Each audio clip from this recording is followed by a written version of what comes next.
پہلے تو جیسے تمہارے ہی پکوان کھا کر جوان ہوا ہوں۔ میں بس یہ چاہتا ہوں کہ تم ادنیٰ اور اعلیٰ کے ترازو سے نکل کر معاشرے کے باشعور لوگوں میں شامل ہو جاؤ۔ آپ کے سر پہ انگریزوں کا بخار چڑھا ہوا ہے اور کچھ نہیں۔ ہم جیسے سادہ لوگ بغیر کسی غرض کے پورے دل سے محبت کرنے والے لوگ تو اب آپ کو جاہل ہی لگیں گے۔ آپ تو کسی لندن پلٹ لڑکی سے ہی شادی کر لیں۔ وہ بہت جلدی خفا ہو جاتی تھی۔ اب بھی واک آؤٹ کرنے لگی تو شاویز نے ہاتھ سے پکڑ کر اس کو روک لیا۔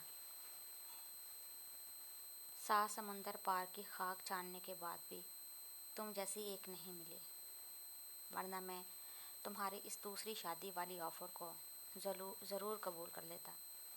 اس کے چہرے پر بکھری لٹیں سنوارتے ہوئے شاہویز نے بڑی سنجیدگی سے کہا تھا۔ اشال نے آنکھوں میں انگارے بھرے اسے یوں گھورا جیسے جان ہی لے لے گی۔ سوچیے گا بھی مت، میں آپ کا خون پی جاؤں گی۔ او ہو میری خون اشام بلا، میں کسی اور کے بارے میں سوچ بھی نہیں سکتا۔ اسے اتنا سیریس دے کر شاہویز نے تسلی دینا چاہی۔ انگلینڈ میں کہیں آپ کا کوئی چکر وکر تو نہیں تھا؟ آپ میری قسم کھا کر سچ سچ بتائیں مجھے۔ اشال نے اس کا دایاں ہاتھ اپنے سر پر رکھتے ہوئے بھرپور شکی نگاہوں سے اس کا معائنہ کیا۔ آیا شکل پر جھوٹ کا شائبہ تک بھی دکھائی دے تو وہ فوراً پکڑ لے۔ تم اب مجھ پر شک کر رہی ہو۔